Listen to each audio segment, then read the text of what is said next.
Merci Fabien Albert. Fabien, bonjour. Bonjour Pierre. À la une des quotidiens nationaux ce matin, évidemment, cette rencontre entre Volodymyr Zelensky et Donald Trump, aujourd'hui à la Maison-Blanche. Avec l'Ukraine, l'Europe à bloc, titre Libération. Les Européens font bloc derrière Zelensky pour le Figaro. Président ukrainien dos au mur, mais pas seul, ajoute le Parisien, faisant référence aux partenaires européens de Kiev. Ukraine, le chemin de Washington, en première page des Échos. Le quotidien redoute une rencontre piège pour Zelensky, comme celle du 28 février dernier dans le bureau ovale. Car en Alaska, rappelle le quotidien, Donald Trump a fait 2 grosses concessions à Vladimir Poutine. Plus de cessez-le-feu, mais plutôt un plan de paix. Accord à la sauce moscovite, en contrepartie du gel du front sud à Zaporijjia et Kherson. Le Donetsk et le Louhansk reviendraient à la Russie, en plus de la Crimée. Une humiliation politique et militaire pour Kiev. Un plan de paix comme un Yalta 2.0, décrypte le journal L'Opinion. Une paix et un découpage imposés à l'Ukraine par les géants russes et américains. La Russie est une grande puissance, contrairement à l'Ukraine, a rappelé le président américain, cité par le quotidien. Au président ukrainien et aux Européens maintenant de convaincre Trump de rester engagé dans les négociations et d'inclure l'Ukraine dans un sommet tripartite. Un futur sommet qui rapprocherait peut-être Donald Trump du Nobel de la paix, conclut L'Opinion. Une récompense d'ailleurs omniprésente dans la tête du président américain. Oui, une véritable obsession même, détaille Le Monde. Donald Trump se voit en homme de paix, lui, le premier président américain à ne pas avoir envoyé de troupes américaines à l'étranger depuis Jimmy Carter. La guerre en Ukraine, c'est celle de son prédécesseur, Joe Biden, assure Trump. Le 7 octobre, jamais il ne se serait produit s'il avait été au pouvoir. Ce deuxième mandat est celui d'une campagne en faveur du Nobel, écrit Le Monde, exemple à l'appui. Traité République démocratique du Congo-Rwanda, maintien de la paix entre l'Égypte et l'Éthiopie, fin de la guerre entre l'Inde et le Pakistan, accord d'Abraham au Moyen-Orient. Donald Trump se donne la paternité de tous ses succès, ce qui n'est pas forcément confirmé par les pays intéressés. Alors, le président américain boude et ressasse. Non, quoi que je fasse, y compris sur la Russie et l'Ukraine ou entre Israël et l'Iran, ils ne me décerneront pas le Nobel. Si je m'appelais Obama, je l'aurais reçu en 10 secondes, se plaignait-il encore l'an dernier. Devant les caméras, il y a 10 jours à la Maison-Blanche, Donald Trump est apparu en faiseur de paix, entouré par le premier ministre arménien et le président azerbaïdjanais, 2 hommes qui le soutiennent désormais pour le Nobel, tout comme le Pakistan, le Cambodge et bien sûr Israël. Benjamin Netanyahou, le premier ministre israélien, a proposé la nomination de Donald Trump au comité Nobel, ce qui fait dire à Douglas McKinnon, ancienne plume de Ronald Reagan et George Bush père, cité par Le Monde, que Trump mérite le Nobel, mais la gauche ne l'admettra jamais, car en cas de victoire, Donald Trump serait le premier président américain républicain à obtenir la récompense, rappelle le journal, de Theodore Roosevelt en 1906 à Jimmy Carter en 2002, puis Barack Obama en 2009, en passant par Woodrow Wilson en 1919. Tous les présidents américains lauréats étaient soit progressistes ou démocrates. La réponse, Pierre, ce sera le 10 octobre prochain. Donald Trump qui ne s'est pas encore penché sur le regain de tension entre la France et l'Algérie. Oui, nouvel épisode en date, l'espionnage. Ce ne serait pas le Caire, comme dans le film OSS 117, mais bien Alger, qui serait un nid d'espions français. Accusation des médias algériens, rapportée toujours par le journal Le Monde. Dans le viseur, l'Institut français d'Alger, fief officieux de la DGSE, centre culturel, véritable repère d'espions et de collabos à la solde de Paris pour les médias proches du pouvoir algérien. Cette fois, ce n'est pas une société d'élevage de poulets qui est en cause, mais un restaurant au cœur de l'Institut. L'information a fait la une du 20h en Algérie.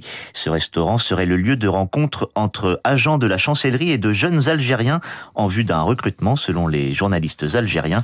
On ignore, Pierre, si la phrase « Comment est votre blanquette ?» est le code utilisé par les éventuels agents français pour la prise de contact. 8h36 sur Radio Classique, on poursuit cette revue de presse avec vous, Fabien Albert. Le Parisien nous révèle ce matin où il va faire bon vivre en France en 2050. Et sans surprise, c'est en Bretagne et en Normandie, Pierre, qu'il faudra se réfugier dans 25 ans. Température moyenne, nombre de nuits tropicales, risque de submersion marine, feux de forêt. Le Parisien s'est basé sur de nombreux facteurs dans sa méthodologie. La palme revient à Fougères, numéro 1 de ce classement. La ville cumule plusieurs avantages, climat océanique, proche du littoral mais pas trop, et seulement 20 000 habitants pour le moment.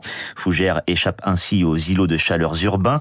Résultat, dans la sous-préfecture de l'Ille-et-Vilaine, il y aura moins de 5 jours par an de très forte chaleur, plus de 35 degrés, et seulement une dizaine de nuits tropicales, c'est-à-dire à plus de 20 degrés par an. Figure aussi dans le top 10 de Brest, Lannion et Quimper. La Bretagne, ça vous gagne, vous connaissez le slogan. Pierre, en revanche, la Côte d'Azur, comme tout le Sud-Est, sont à éviter pour 2050. Arles, Avignon, Martigues, Montpellier, Sète, Marseille, Perpignan. Ces villes sont en première ligne, assure le Parisien. Globalement, de Toulouse à Toulon, en passant par la vallée du Rhône, il fera chaud et pas qu'en été. Il y fera 50 degrés aux alentours de 2100, prévient même le Parisien. Et une nuit sur 3 quasiment, le mercure dépassera les 20 degrés. Ce ne sont que des prévisions. Tout dépendra de l'évolution de nos émissions de gaz à effet de serre ces prochaines décennies. Rappelle Météo France dans l'article. Des prévisions pour 2050, pour 2100. Eux voient un peu, beaucoup moins loin, mais se projettent déjà pour 2027. Oui, le Figaro s'intéresse ce matin au retour des inépuisables de la présidentielle. Nicolas Dupont-Aignan, Jean Lassalle, François Asselineau, Nathalie Arthaud. Leur nom ressort tous les 5 ans à l'occasion du scrutin suprême. La seule solution pour eux pour exister, sinon ils disparaissent du paysage politique, avance le politologue Frédéric Savicki, interrogé par nos confrères.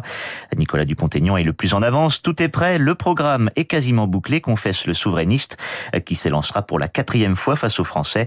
Les 500 signatures, une simple formalité, veut-il se rassurer?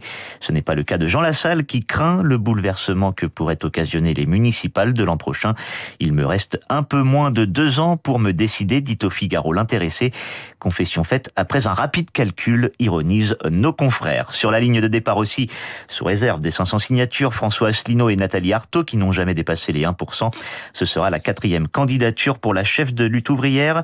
Loin encore de la record woman de l'exercice, Arlette Laguillet, avec 6 candidatures à l'Élysée. Et vous terminez votre revue de presse, Fabien, par le cerveau des personnes de plus de 80 ans, boîte crânienne qui fascine les scientifiques depuis 25 ans. Oui, ces personnes ont un surnom, les super âgés, pour leur incroyable mémoire. Alors comment savoir si vous en êtes un?